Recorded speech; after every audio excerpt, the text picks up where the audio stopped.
रात के सन्नाटे में जब बाकी सब घर में सोने की तैयारी कर रहे थे, मेरी माँ एक कमरे के कोने में बैठकर आंखों से बहते आंसू छुपाने की कोशिश कर रही थी। उसकी आंखों में वो अधूरे ख्वाब तैर रहे थे जिन्हें लेकर वो शादी के बंधन में बंधी थी, मगर अब वो सब एक झूठा ख्वाब लग रहा था। वो अपने पेट पर हाथ रखकर कभी खामोशी से आसमान को तकती, कभी अपने आंसू पोंछ लेती। नानी की तरफ से तसल्ली मिलती, बस बेटा सब ठीक हो जाएगा, तुम अकेली नहीं हो, हम हैं तुम्हारे साथ। शादी को 3 महीने ही हुए थे जब मेरे पिता ने साफ साफ कह दिया, मैं किसी और से मोहब्बत करता हूँ, तुम्हें नहीं चाहता, तलाक दे रहा हूँ। माँ का दिल चीर गई, उनकी आवाज बंद हो गई, सिर्फ आंखें बोलती थीं, वो कुछ कह ना सकी। एक लम्हे में उनके लिए सब कुछ खत्म हो गया। नाना ने जब सुना कि उनकी लाडली बेटी का तलाक हो गया है और वो उम्मीद से भी हैं, तो वो ये सदमा बर्दाश्त ना कर सके। उनकी सांसें तेज हो गईं, सीने में दर्द उठा और वो वहीं बैठे बैठे गिर पड़े। जब अस्पताल ले जाया गया तो डॉक्टर ने बताया हार्ट अटैक था। बहुत देर हो गई। नानी और माँ की आंखों से आंसू रुकने का नाम नहीं ले रहे थे। नाना की मौत ने जैसे सब कुछ शांत कर दिया था। उनकी बॉडी घर लाई गई तो पूरे मोहल्ले की आंखें नम थीं, लेकिन मेरी माँ बस खामोश थी। वो खुद को कोस रही थी, पापा मेरे लिए मर गए। अगर मैं वापस ना आती, अगर मैं कुछ सह लेती, शायद वो जिंदा रहते। नानी ने गले लगाकर तसल्ली दी, ऐसा मत सोच बेटा, मौत जब आनी होती है तब आती है। तुम्हारे पिता तुमसे बेइंतहा प्यार करते थे। नाना की मौत के बाद घर का माहौल शांत हो चुका था। हर कमरा, हर चीज खामोश हो गई थी। नानी एक तरफ गुमसुम बैठी रहती थी और माँ एक बेटी की तरह उनका हाथ पकड़े बैठी रहती। लेकिन उस खामोशी में एक और साया भी उभर रहा था, मेरी सौतेली मौसी का। वो नाना की पहली बीबी की बेटी थी, माँ से उम्र में बड़ी लेकिन दिल में जलन रखती थी। मौसी कभी कभार आती, खामोश नजरों से सब कुछ देखती। वो जानती थी कि अब उस घर पर उनका भी हक है। एक दिन नानी से बोली, पापा की दुकानों से किराया आता है, आपको मालूम है, उसमें मेरा भी हिस्सा बनता है। नानी ने सख्ती से जवाब दिया, वो किराया मेरी जिंदगी गुजारने के लिए है। तुम्हारे पापा ने अपनी जिंदगी में सब कुछ मेरी बेटी और मेरे लिए छोड़ा है। मौसी ने हुंकार मारा, ठीक है अम्मा, अभी तो आप जिंदा है, देखते हैं आगे क्या होता है। मौसी की नजर हमेशा उस घर के अंदर छुपे हिस्से पर थी। नाना के बाद घर का सुकून हिल चुका था। माँ की उम्मीद नाजुक थी और नानी की सेहत भी अब कमजोर पड़ने लगी थी वो, लेकिन दोनों एक दूसरे का सहारा बन रही थी। अब वक्त गुजरता रहा, नानी के चेहरे पर परेशानी की लकीरें गहरी होने लगी। माँ की तबीयत भी उतार चढ़ाव का शिकार रहने लगी, मगर दोनों खामोशी से झेल रही थी। माँ रातों को जागती, अपने आने वाले बच्चे के साथ सिलाई करती, नन्हे कपड़े, नन्हे मुंह से, जैसे वो खुद को यकीन दिलाना चाहती हो कि सब कुछ ठीक हो जाएगा। नानी की आंखों में वक्त से पहले बुढ़ापा आ चुका था। वो अपने पति को खो चुकी थी, बेटी की जिंदगी टूट चुकी थी और अब उनकी हिम्मत भी जवाब देने लगी थी। मगर उन दोनों औरतों ने एक दूसरे की ढांढस बनाई थी। मौसी खुलकर आने लगी, कभी खाने के खर्चे पर बात छेड़ देती, कभी नानी के कपड़ों पर तंज करती। पापा के बाद तुम लोगों ने सब हड़प कर लिया और हमें कुछ भी नहीं मिला।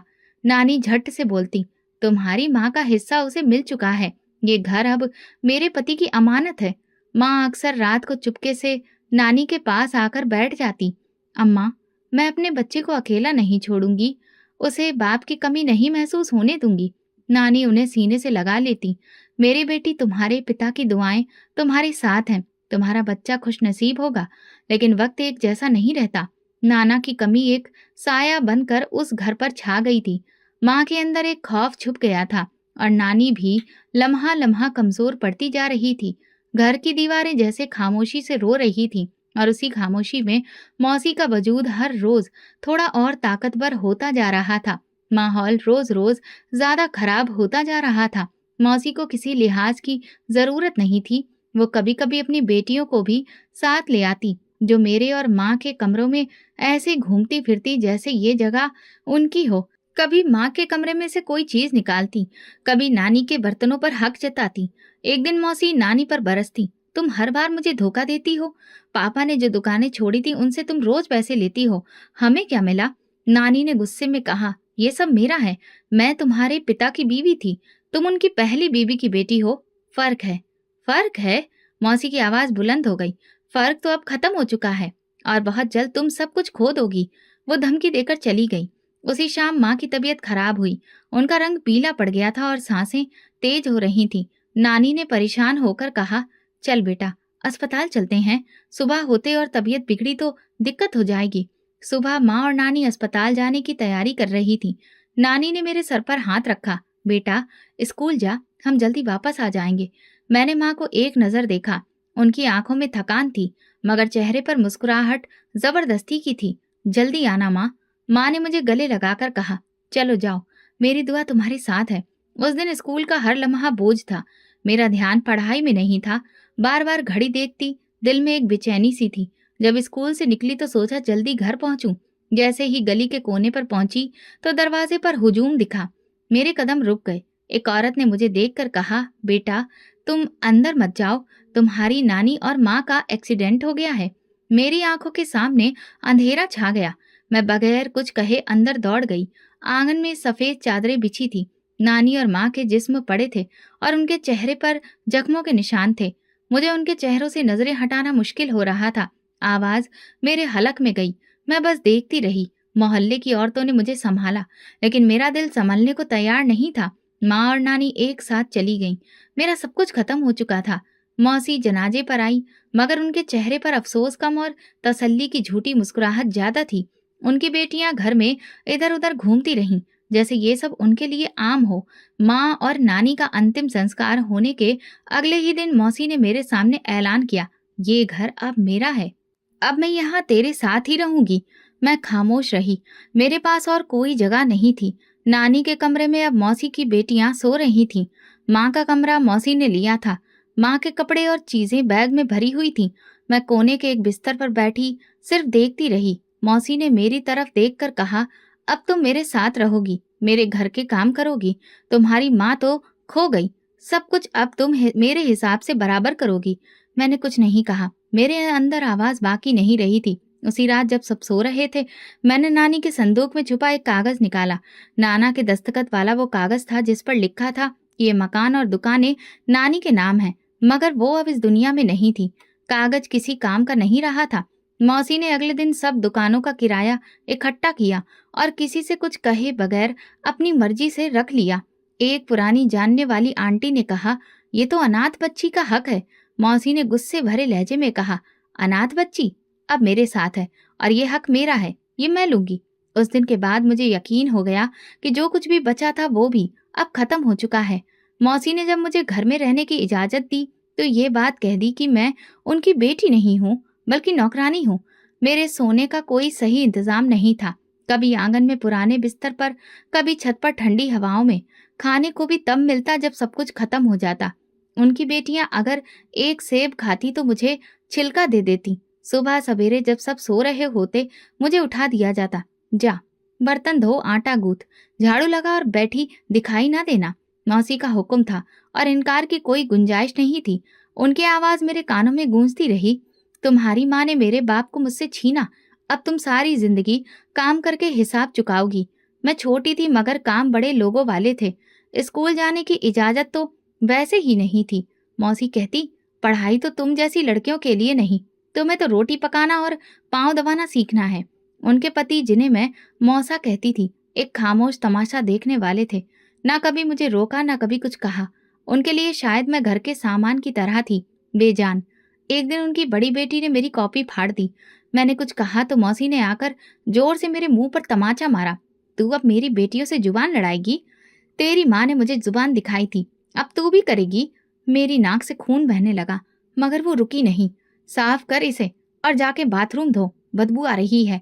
मैंने कपड़ा लिया और खामोशी से खून साफ किया। बचपन खत्म हो चुका था, बाकी कुछ बचा नहीं था। घर में रोज एक नया बहाना बनता। कभी सब्जी में नमक ज्यादा होने पर ताना। सीखा कुछ भी नहीं, बस माँ की तरह खाना आता था तुझे।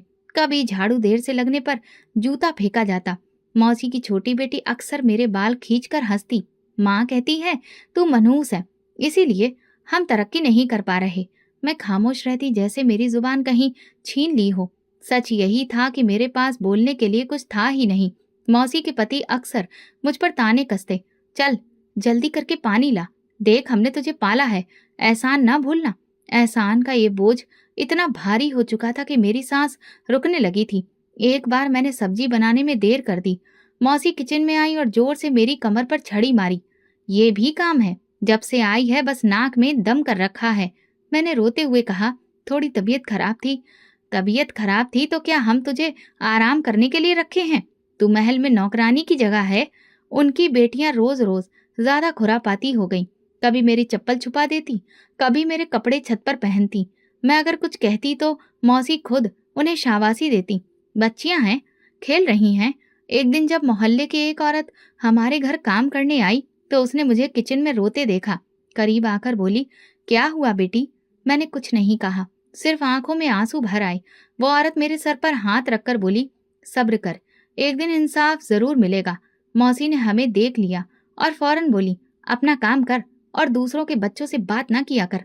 उस औरत ने मुझे देखकर आहिस्ता से कहा, तुम्हारा बचपन छीना जा रहा है, मगर तुम हारना मत। मैं जब कमरे में जाती तो नानी की पुरानी शॉल लेकर लेट जाती, उसे सीने से लगाती जैसे वो मेरे आस पास हो। माँ की आवाजें मुझे याद आती। एक दिन मौसी ने अपने पति से कहा, ये लड़की बोझ बनती जा रही है, क्या करेंगे इसका? मौसा बोले, छोड़ो, जब तक मुफ्त की नौकरानी मिल रही है रखो, बाद में सोचेंगे। मौसी हंसकर बोली, माँ ने मेरे बचपन का सुकून छीना था, अब मैं इसका सुकून छीनूंगी। उस रात मुझे नींद नहीं आई। मैं छत पर चुपचाप बैठी आसमान को देखती रही। कोई सितारा मुझे अपने जैसा लगता, तन्हा, बेआवाज मगर जिंदा। मौसी का घर मेरे लिए एक जिंदा कब्र बन चुका था। हर दिन एक नया जख्म, हर रात एक नया ताना। मैं अब न सिर्फ जिस्मानी तौर पर कैद थी, बल्कि मारी सोच पर भी ताला लग चुका था। बोलने, हंसने, सोचने सबका हक छिन चुका था। मौसी ने एक दिन कहा, तेरी माँ तो खा गई हमारे हिस्से का सब कुछ, अब तू भी हमारा वक्त बर्बाद करेगी। बेहतर है जल्द ही कोई काम सीख ले, ताकि तुझसे काम करवा के कुछ वसूल हो जाए। एक दिन नाश्ता बनाते वक्त उनकी बेटी ने एक प्लेट मेरी तरफ फेंकी, जो मेरे हाथ से छूट कर गिर गई और टूट गई। मौसी ने इतनी जोर से चीखा कि पूरा घर सुन्न हो गया। ये देखो, मेरे नए डिनर सेट की प्लेट तोड़ दी। लाख बार कहा है चीजों से दूर रह। मैंने रोते हुए कहा, जी गलती हो गई, मैं नई ले आऊंगी। नई लाएगी तू? कहाँ से? चूल्हा जल रहा था, उन्होंने मेरा हाथ पकड़ा और चूल्हे पर रख दिया। ये है तेरी सजा। मेरी चीख निकली, मौसी छोड़ दो। जला दिया हाथ, लेकिन मौसी के चेहरे पर जरा नरमी न आई। उल्टा कहा, आइंदा कोई चीज तोड़ी तो याद रखना, पूरा जिस्म जला दूंगी। मैं जमीन पर बैठ गई। हाथ जल रहा था, आंखों से आंसू बह रहे थे, लेकिन किसी ने पानी तक नहीं दिया। उसके बाद 2 दिन तक मुझे खाने को कुछ नहीं मिला। मौसी कहती, तू खाने के काबिल ही नहीं, बेकार नौकरानी। मौसा भी देखते मगर कभी जुबान न खोलते। एक शाम मौसी ने मुझे पुकारा, ये जो कपड़े धोए हैं इन पर दोबारा साबुन लगा, ढंग से धोना नहीं आता। मैंने हिम्मत करके कहा, मौसी हाथ जला हुआ है, तकलीफ हो रही है। तकलीफ? हमने तो सोचा था तुम पत्थर की हो, जज्बात कहाँ से आ गए? मौसी ने फिर चप्पल उतारी और जोर से मेरी पीठ पर मारा। ये ले, अब ठीक हो गई तकलीफ? उनकी बेटी ने ठहाका लगाया, माँ इस पर तो सीरियल फिल्म बननी चाहिए। नौकरानी की बगावत? मौसी ने हंसते हुए कहा, ये बगावत करेगी? इसकी माँ ने जो इज्जत लूटी थी, अब ये अपनी इज्जत भूल गए। जब मेरा हाथ बिल्कुल सूज गया, मौसी ने कहा, ये सब ड्रामा है, रात को झाड़ू लगाना मत भूलना। मैंने सर हिलाया और दबे कदमों से किचन की तरफ चली गई। कभी कभी मौसी की बेटियां रात को मेरे बिस्तर पर आकर पानी फेंक देती थी, फिर हंसकर कहती, अब जा आंगन में सो। मैं भीगी चादर उठाकर छत पर चली जाती, जहां कुत्ते भौंकते, मच्छर काटते और नींद कोसों दूर होती। अब दिन में मुझे काम के बाद कमरे से बाहर निकलने की इजाजत नहीं थी। उनकी बेटी रिया खाने की प्लेट लेकर आई, लेकिन अंदर फेंक कर बोली, चोरों को ऐसे ही खाना देना चाहिए। मैंने कहा, मैंने क्या चोरी की है? माँ कहती है तुमने उनकी जिंदगी बर्बाद की, अब तुम्हें जिंदगी का मजा नहीं लेने दूंगी। उन सबका रवैया एक जैसा हो चुका था, ना किसी को तरस आता, ना रहम। जब उनकी छोटी बेटी ने एक दिन मेरी कॉपियां फाड़कर मुझसे कहा, पढ़ लिख कर क्या करेगी? माँ कहती है तुझे शादी भी नहीं करनी, हमेशा हमारे साथ रहेगी, तो मैं अंदर से टूट गई। मौसी ने सच में सब तय कर लिया था। वो बार बार मौसा से कहती, ये लड़की हाथ से निकलने लगी है, अब या तो इसे ठीक कर दो या अनाथालय भेज दो। मौसा जवाब देते, रखो, मुफ्त की नौकरानी है, काम तो आती है। एक दिन मैंने चुपके से मौसी के कमरे से बातें सुनी। मौसा कह रहे थे ये लड़की अब बड़ी हो गई है, ना रिश्तेदार है ना खानदान, और शादी का खर्चा भी हमें ही उठाना पड़ेगा।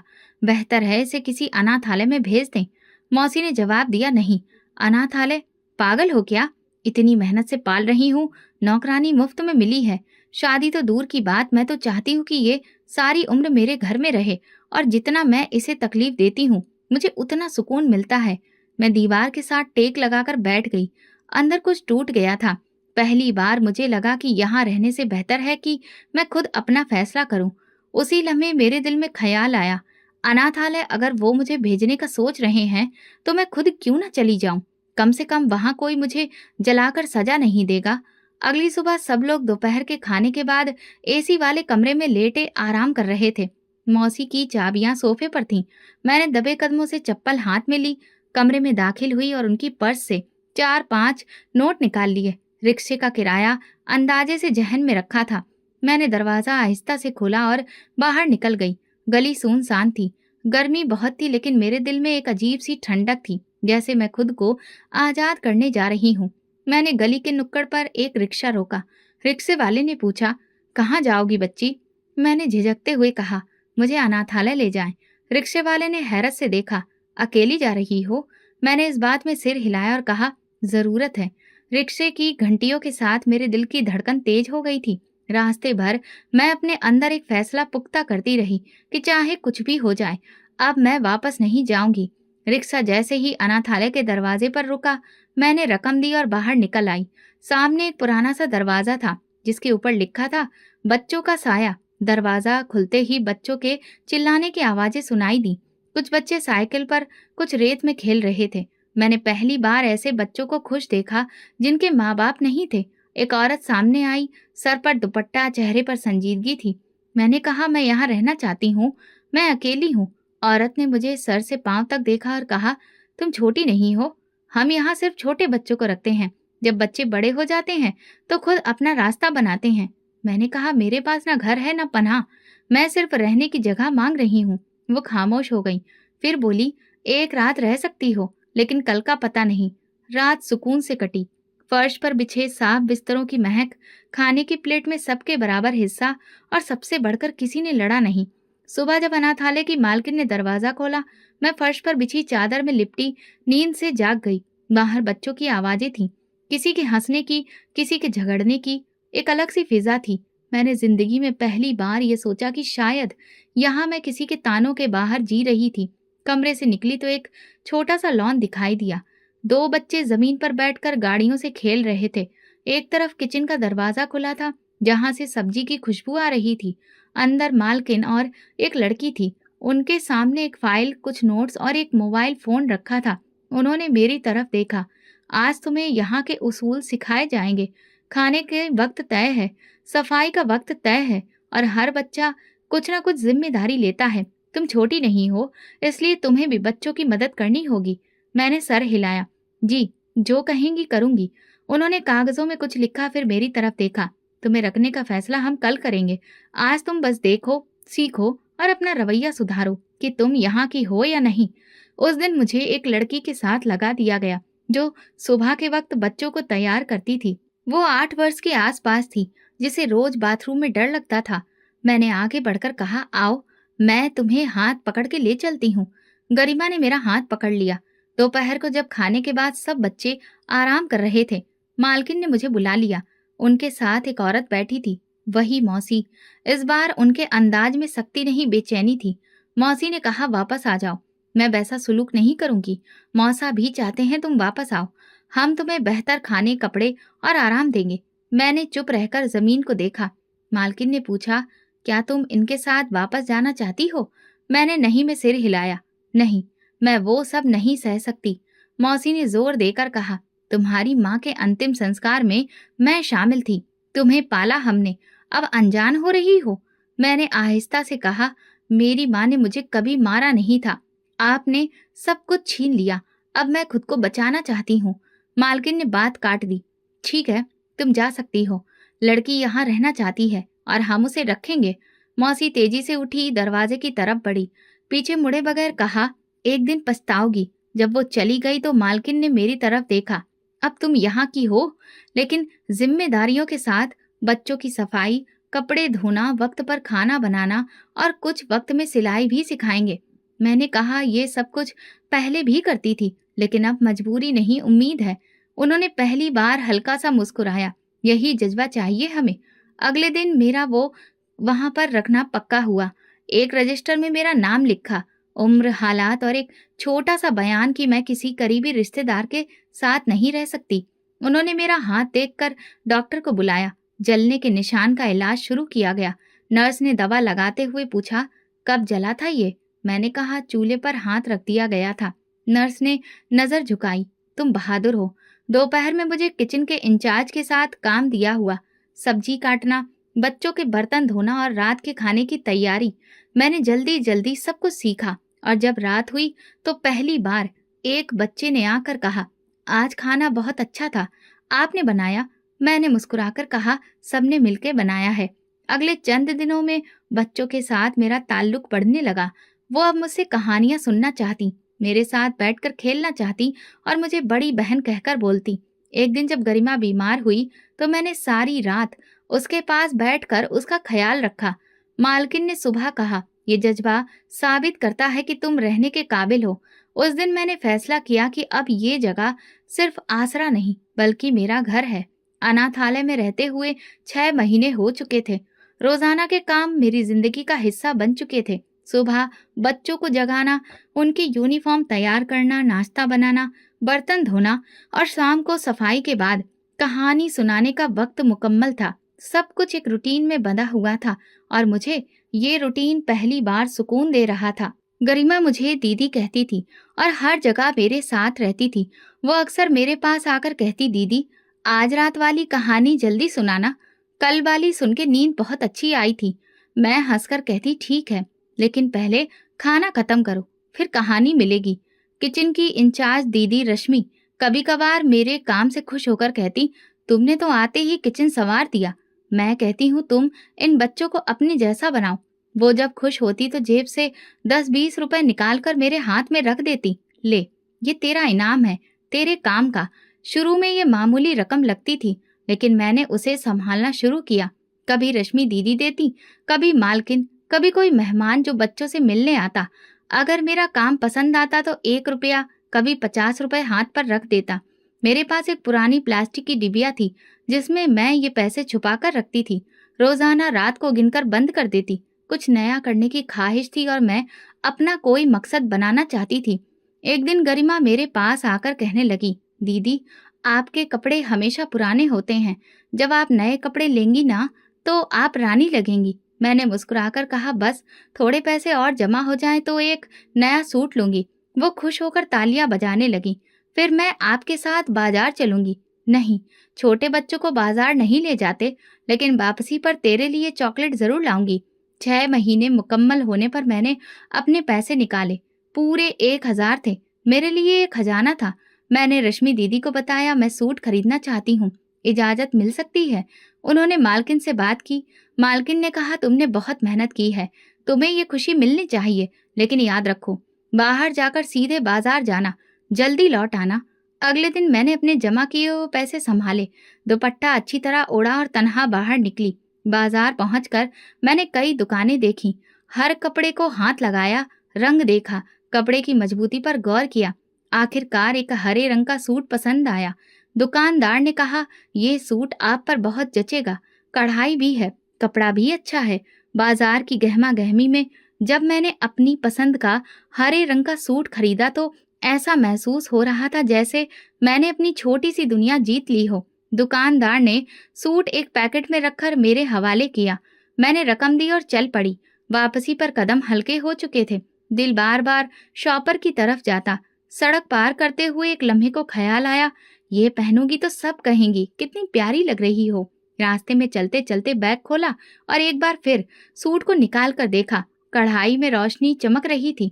मैंने बैग दोबारा बंद किया और खुशी खुशी सड़क पार करने लगी। लेकिन जैसे ही मैं सड़क के बीच पहुंची, एक तेज रफ्तार गाड़ी मेरे सामने आई। मैं घबराकर पीछे हटी, लेकिन टक्कर लगी। झटका ऐसा था कि मैं जमीन पर जा गिरी और मेरा बैग उछलकर एक तरफ जा गिरा। जमीन पर गिरी हुई मैंने उस बैग को देखा। वो कीचड़ में पड़ा था। दिल धड़कने लगा। उठकर दौड़ी, बैग उठाया, बैग खोला और जो मंजर सामने आया वो मेरे लिए सब कुछ तोड़ देने वाला था। सूट कीचड़ से लथपथ हो चुका था।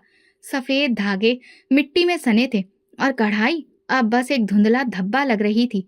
मैं जमीन पर बैठ गई, बैग को गोद में रखा और चुपचाप रोने लगी।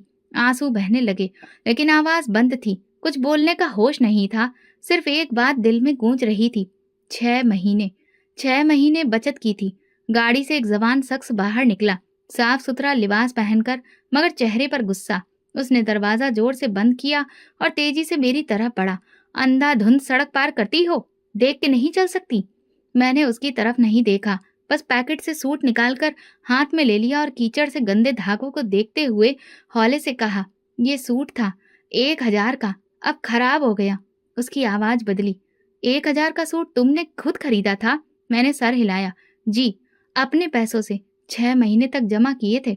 वो कुछ लम्हे खामोश रहा, धीरे से बोला, चलो मैं तुम्हें नया दिलवा देता हूँ।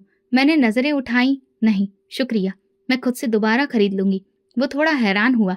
यहाँ लोग हादसे का बहाना बनाकर लाखों मांग लेते हैं और तुम कह रही हो दोबारा कमाऊंगी। मैंने कहा, मुझे किसी से लेना नहीं आता, बस अपनी चीज खुद चाहती हूँ। उसने कहा, लेकिन नुकसान मैंने किया है, जिम्मेदारी मेरी है, ये उसूल होना चाहिए, तुम्हारा नहीं। मैंने बात बदली।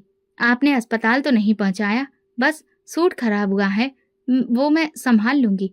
वो चंद लम्हे खामोश रहा, फिर बोला, ऐसा करो, एक बार मेरे साथ बाजार चलो, सिर्फ देखने के लिए, कुछ खरीदना ना। तुम्हारी मर्जी है। मैंने इनकार नहीं किया, लेकिन अंदर फैसला कर लिया था कि कुछ नहीं लूंगी। हम करीब की एक दुकान पर गए। दुकानदार ने पूछा, क्या दिखाऊं भाई साहब? उस शख्स ने मेरी तरफ इशारा करते हुए कहा, इनके लिए सूट। दुकानदार ने कई सूट निकाले। मैं खामोशी से देखती रही। एक हल्के गुलाबी रंग का सूट मुझे पसंद आया, मगर मैंने कहा, अच्छा है, लेकिन मैं बाद में खुद ले लूंगी। उसने दुकानदार से कहा, यही पैक कर दो। फिर मेरी तरफ देखा। ये मेरी तरफ से नहीं, तुम्हारे नुकसान का हर्जाना है। दुकानदार ने सूट पैक किया, बैग थमाया और हम बाहर आ गए। रास्ते में उसने पूछा, कहाँ रहती हो? मैंने थोड़े असहज होते हुए कहा, अनाथालय में, बच्चों की देखभाल करती हूँ। उसने कहा, और पढ़ाई? मैंने सर झुकाया। अभी तो नहीं हो रही, वक्त ही नहीं मिलता। वो बोला, पढ़ना चाहिए तुम्हें, तुम में जिद है कुछ कर दिखाने की। मैं खामोश रही। जब अनाथालय के गेट पर पहुंचे तो उसने रुककर कहा, अगर कभी किसी मदद की जरूरत हो तो बताना। मैंने कहा, नहीं, मैं आदी हूँ अपने बल पर चलने की। मदद आदत बन जाए तो खुददारी ही मर जाती है। उसने थोड़ा सा मुस्कुराकर सर हिलाया। ठीक है, लेकिन याद रखो, दुनिया में हर मदद एहसान नहीं होती, कुछ जिम्मेदारियां भी होती हैं। मैं गेट के अंदर दाखिल हो गई। हाथ में नया सूट था, मगर दिल में वही पुरानी सोच। अगले दिन सुबह मैं किचन में मशरूफ थी कि रश्मि दीदी ने आकर आवाज दी, ओ लड़की, जरा मालकिन के कमरे में आना, कोई मेहमान आया है, तुमसे मिलना चाहता है। मैंने चौंक कर पूछा, मुझसे? उन्होंने कंधे झुकाकर कहा, हाँ, शायद वही शख्स है जिसने तुम्हें कल अनाथालय तक छोड़ा था। मैंने हाथ धोए, दुपट्टा संवारा और मालकिन के कमरे की तरफ चली। दरवाजे पर दस्तक दी। अंदर दाखिल हुई तो वही शख्स कुर्सी पर बैठा था। मालकिन कुर्सी के पीछे खड़ी थी। चेहरे पर उलझन और सवाल था। उसने मुझे देखकर सर हिलाया। नमस्ते, उम्मीद है आपकी तबीयत अब बेहतर है। मैंने आहिस्ता से जवाब दिया, जी बेहतर है, शुक्रिया। मालकिन ने संजीदगी से पूछा, आप जानती हैं इस शख्स को? मैंने नहीं में सिर हिलाया। नहीं, सिर्फ कल मुलाकात हुई थी। उस शख्स ने बाल संभारे। जी मैं जानता हूँ, ये अजीब सा लगेगा, लेकिन मैं इनकी खुददारी और हौसले से इम्प्रेस हुआ हूँ। जब ये गाड़ी से टकरा गई और फिर भी कोई शिकायत नहीं की, कोई हर्जाना नहीं मांगा। ये आम लड़की नहीं है। मालकिन ने सख्त लहजे में कहा, आप कहना क्या चाहते हैं?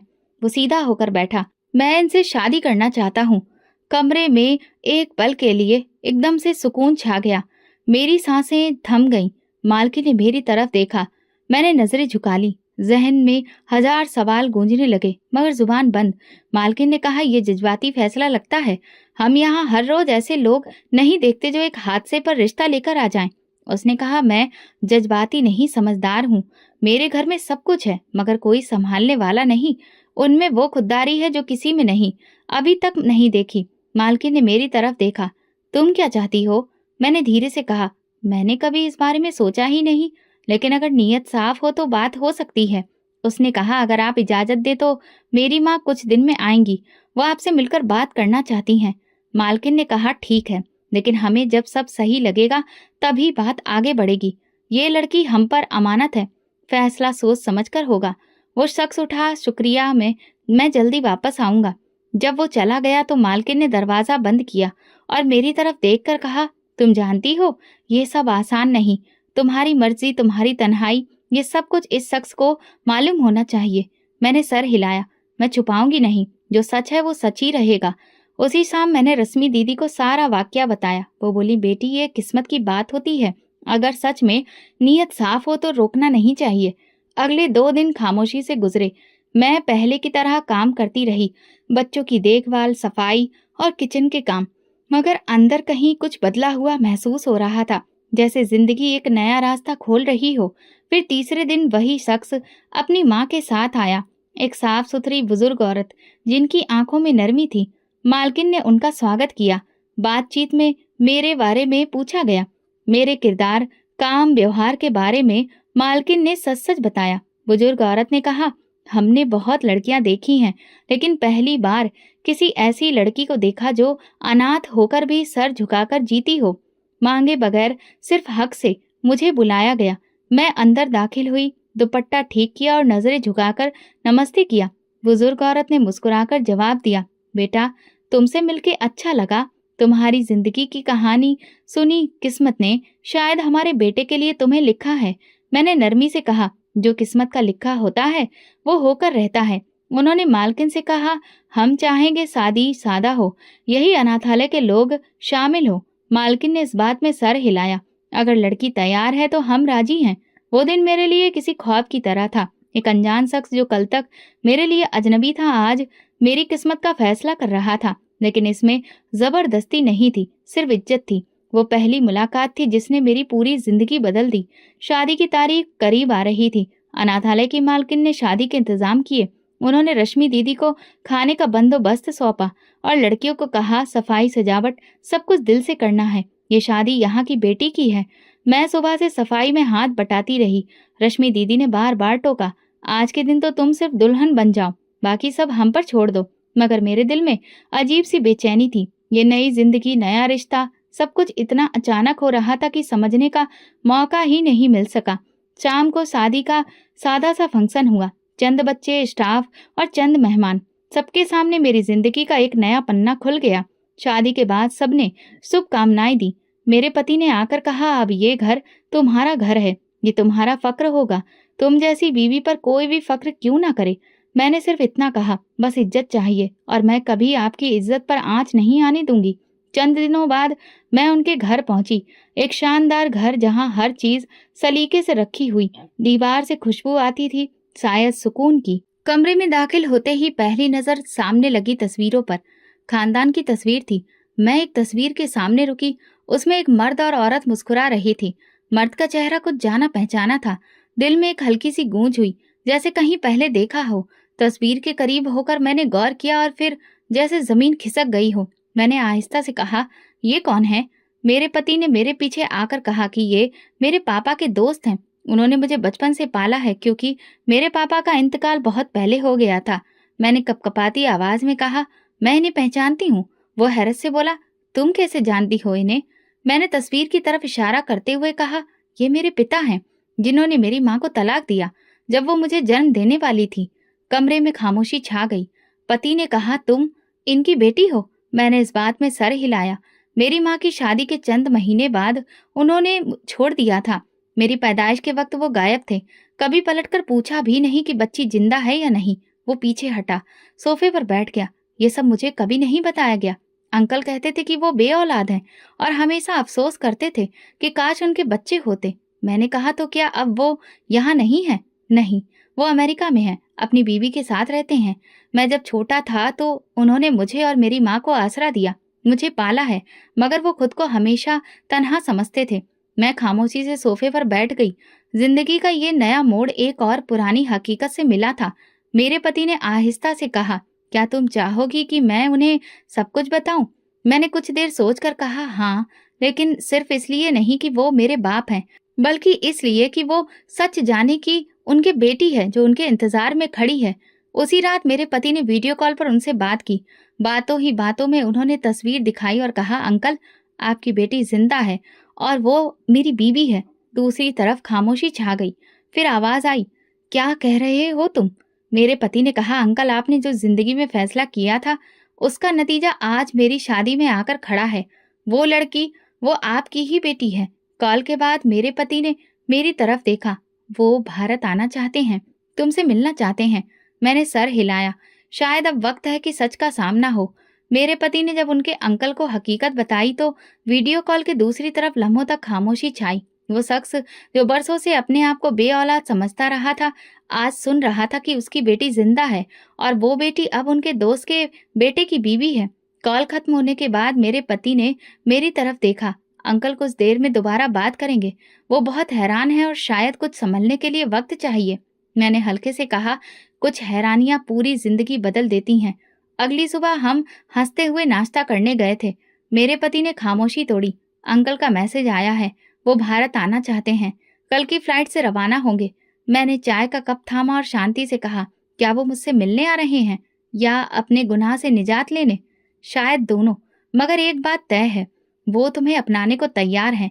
उनकी बीबी से उनके ताल्लुक खराब हैं और तुम उनकी आखिरी उम्मीद बन गई हो।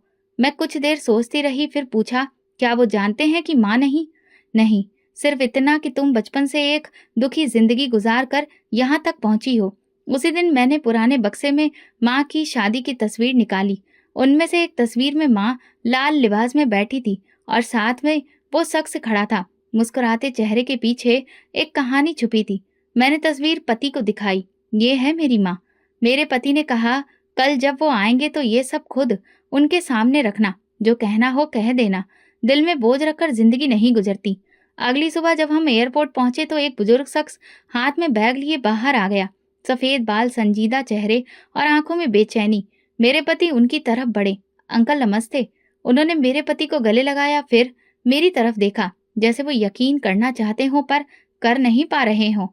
मैंने नजरें झुकाई, लेकिन दिल में हलचल थी। गाड़ी में वापसी के दौरान वो खामोश थे। घर पहुंचकर ड्राइंग रूम में बैठी, मैंने उनके सामने वही तस्वीर रख दी। ये आप हैं और ये मेरी माँ, जिसे आपने छोड़ दिया था जब वो उम्मीद से थी। उन्होंने कांपते हाथों से तस्वीर उठाई। कुछ देर तक देखते रहे, फिर आहिस्ता से कहा, मैंने सोचा था वो सब बीत गया। मुझे नहीं मालूम था कि मेरी एक बेटी है, जिंदा है और अनाथालय में पली बड़ी है। उन्होंने सर झुका लिया। मैंने बहुत बड़ी गलती की। तुम्हारी माँ को सिर्फ इसलिए छोड़ा कि मैं किसी और से मोहब्बत करता था। मैंने तुम्हारे वजूद के बारे में कभी पूछा नहीं।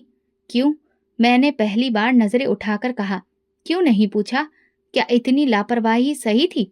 नहीं थी, और मैं मानता हूँ, मगर तब वक्त और था और हालात ने आंखें बंद कर दी थीं। अब सच ने वो आंखें खोल दी हैं। मेरे पति ने कहा, अंकल, आपने जो किया वो वापस नहीं आ सकता, मगर अब फैसला आपके हाथ में है कि इस ताल्लुक को दफन करना है या जिंदा। मेरे पिता ने मेरी तरफ देखा। मैं तुम्हें अपनी बेटी मानना चाहता हूँ, अगर तुम मुझे माफ कर सको। मैंने कहा, माफी एक लम्हे में नहीं दी जा सकती। मैंने बरसों तक इस दर्द को झेला है, पर शायद एक दिन आ जाए जब मैं दिल से माफ कर सकूं। उन्होंने इस बात में कहा, मैं इंतजार करूंगा। तुम्हें जब लगे मुझे माफ कर देना, तब तक मैं खामोश रहूंगा, सिर्फ तुम्हारी मौजूदगी में सुकून लूंगा। मेरे पति ने कहा, तुम्हें यह फैसला करने का पूरा हक है, कोई जल्दी नहीं है। मैंने गहरी सांस ली। पहला कदम यह है कि आप मेरी माँ से माफी मांगे, उसके बाद हम बात करेंगे। वो खामोश हो गए। आंखों में नमी थी और शायद पहली बार उनके दिल में दर्द था। अगले दिन सुबह मैंने माँ की तस्वीर उठाई और अपने पिता से कहा माफी मांगने को। वो माँ की तस्वीर से बोले, मैं जानता हूँ तुमने मुझे कभी माफ नहीं किया होगा और शायद कभी ना करो, लेकिन अगर हमारी बेटी की मुझे माफ कर दे वही बहुत होगा, और हो सके तो तुम भी मुझे माफ कर देना। फिर उन्होंने कहा, मैं साथ ही रहना चाहता हूँ, जो कुछ कमाया अब तुम पर लगाना चाहता हूँ। मैंने कहा, अगर आप वाकई कुछ करना चाहते हैं तो उन बच्चों के लिए करें जिनके पास न माँ है न बाप, जैसे मैं थी। उस दिन उन्होंने अनाथालय की मालकिन से मुलाकात की।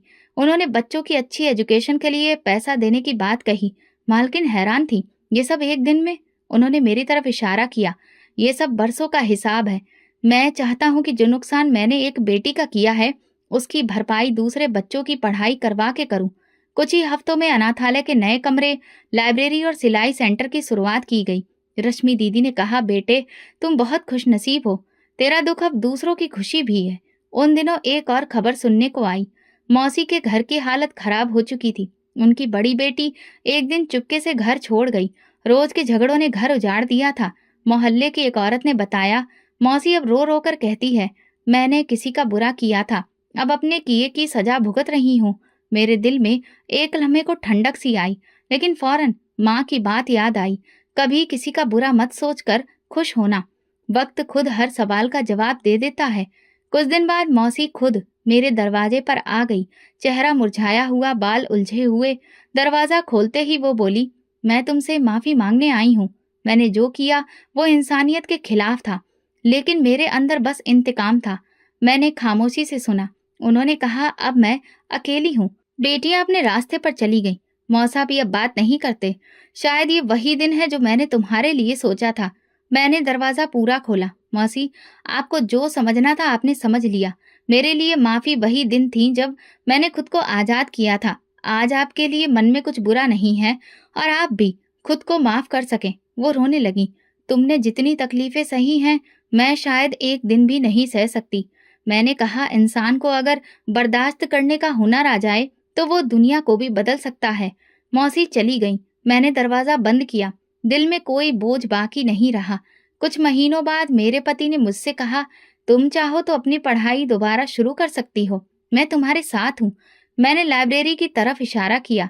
मैंने सोचा है शाम को बच्चों को पढ़ाया करूं और खुद भी सीखती रहूंगी। जिंदगी एक नए रुख पर आ गई। अनाथालय में हर हफ्ते कोई न कोई बच्चा मुझसे कहता, आप हमारी दीदी हैं। मैं मुस्कुराकर कहती, मैं तुम्हारी बड़ी बहन हूँ जो हमेशा तुम्हारे साथ रहेगी। पापा अब अनाथालय हर हफ्ते आते, बच्चों को कहानियां सुनाते।